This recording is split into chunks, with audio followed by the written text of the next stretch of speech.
আহ, এবার আমার কপাল খুলেছে। ডাব গাছগুলোতে অনেক ডাব এসেছে। এইসব ডাব আর নারকেল বেচে আমি বড়লোক হয়ে যাব। ডাব বেচে আমি গরু কিনবো, গরু বাচ্চা দেবে, ওই বাচ্চা আবার বাচ্চা দেবে, ওই বাচ্চার বাচ্চা আবার বাচ্চা দেবে। এইসব বেচে আমি বড়লোক হয়ে যাব। আমি সুন্দর একটি বাড়ি করব, গাড়ি কিনবো, আরো কত কি। যাই, অনেক খিদা লেগেছে, বাড়িতে গিয়ে খাবার খাই। সেখানেই একটি শিয়াল লুকিয়ে লুকিয়ে বাঘের কথা শুনছিল। বাঘ যাওয়ার পর সে বাইরে এসে বলল, বাঘ মামার নারকেল গাছে অনেকগুলো ডাব আর নারকেল এলো, আর বাঘ মামার কপালই খুলে গেল। বলো তো আমার ছন্দটা কেমন হলো? আর ওইদিকে আমার কপাল দেখো, প্রেমে পড়েছি 4-4টি বছর হয়ে গেল, কিন্তু গার্লফ্রেন্ডকে রেশমি চুড়ি কিনে দেওয়ার স্বপ্ন স্বপ্নই থেকে গেল। Not fantastic? শিয়ালের এসব কথা বলার সময় হঠাৎ তার মাথায় একটি দুষ্টু বুদ্ধি এলো। বেটা, বাঘের কপাল খুব ভালো ছিল, কিন্তু আমার জন্য সেটা পুড়ে গেল। ডাব চুরি করার বুদ্ধি এলো, এখন আমার কপাল খুলে গেল। এখন চলে যাই, রাতে এসে ডাবগুলো চুরি করবে নেব।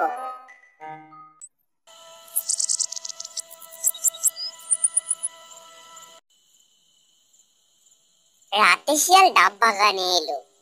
সে এদিক ওদিক তাকালো, আর তারপর গাছে উঠে পড়লো।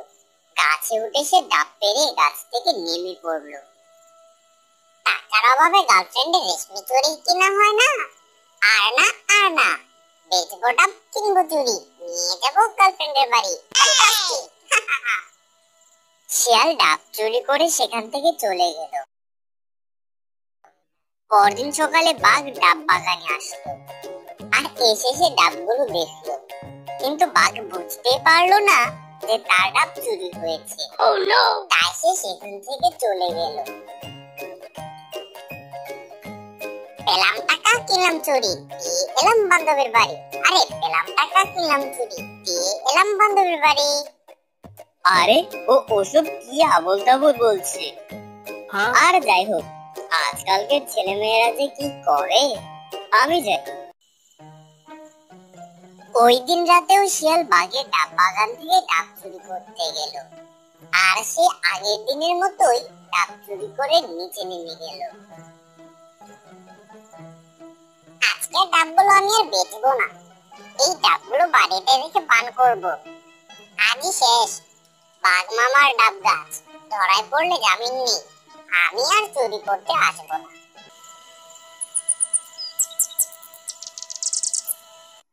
পরদিন আবার বাঘ তার ডাবগুলো দেখতে গেল, আর আজ বাঘ দেখলো তার একটি গাছের ডাব চুরি হয়ে গেছে। আরে এ কি, আমার গাছের ডাব গেল কোথায়? আমি তো প্রতিদিনই দেখে দেখে রাখি, তাহলে কোন সময় চুরি হলো?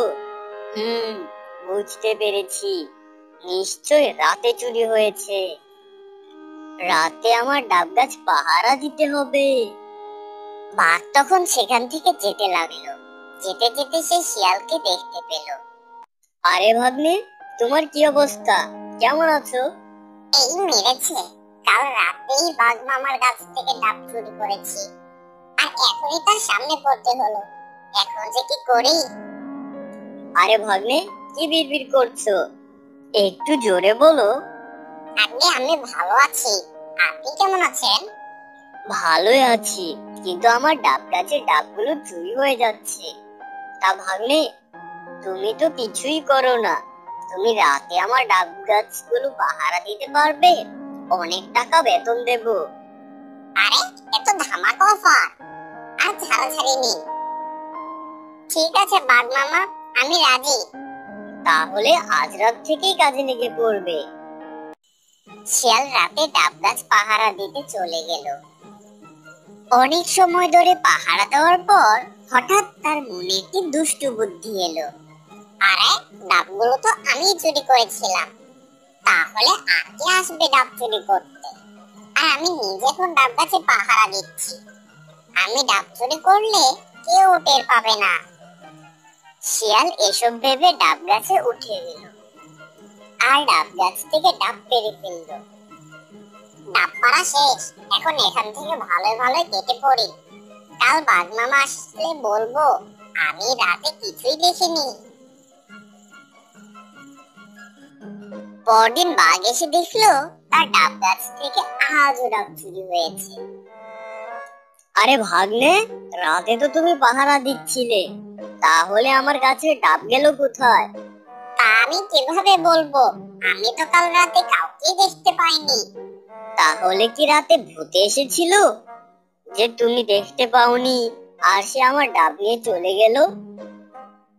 আচ্ছা ঠিক আছে, তুমি যাও, আজ রাতে মন দিয়ে পাহারা দিও। এখন বাড়ি ফিরে যাও। শিয়াল তখন তার বাসায় ফিরে গেল।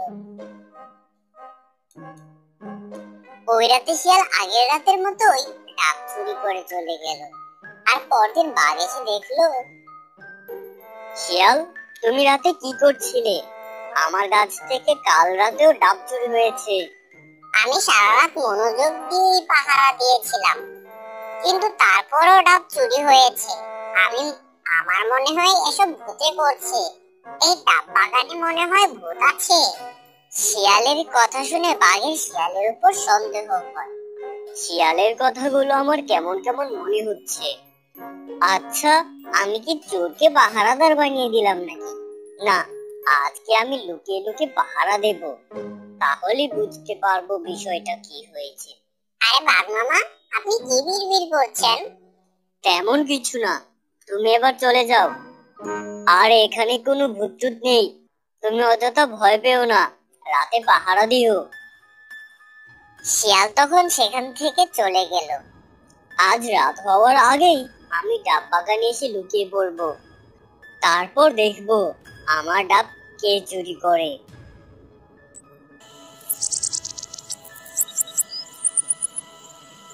শিয়াল রাতে ডাব বাগানে আসলো। সে আশেপাশে তাকালো আর তারপর সে গাছে উঠতে লাগলো। অন্যদিকে বাঘও তখন সেখানেই লুকিয়েছিল। ওরে বাবা, পাহারাদার দেখি চোর হয়ে গেল, নাকি চোরই পাহারাদার হয়ে গেল, আর আমার ডাবগুলো চুরি হয়ে গেল। দাঁড়া বেটা, আজ তোকে দেখাচ্ছি মজা। তুই আগে নাম দেখি। ওই শিয়ালের বাচ্চা শিয়াল, চোরের বাচ্চা চোর, ডাব ভূতে চুরি করে। দাঁড়া, আজ আমি তোকে মেরে ভূত বানিয়ে দেব। নাম, নাম বলছি, তাড়াতাড়ি নাম। ও বাবা, বাবা গো, আজ আর বাঁচবো না গো, আজ আমার কিচ্ছা শেষ। বাঘ মামা, ও মামা, মামা গো, দয়া করে মাফ করে দাও না গো, আমার অনেক বড় ভুল হয়ে গেছে, আমি আর জীবনেও এমন করবো না গো, মাফ করে দাও গো মামা। তুই আগে নাম দেখি, নাম, তাড়াতাড়ি নাম। ওরে বাপরে, মরে গেলাম রে, কেউ বাঁচাও, বাঁচাও আমাকে, বাঁচাও। আজ আমি তোকে মেরে ভূত বানিয়ে দেব। দাঁড়া দাঁড়া বলছি।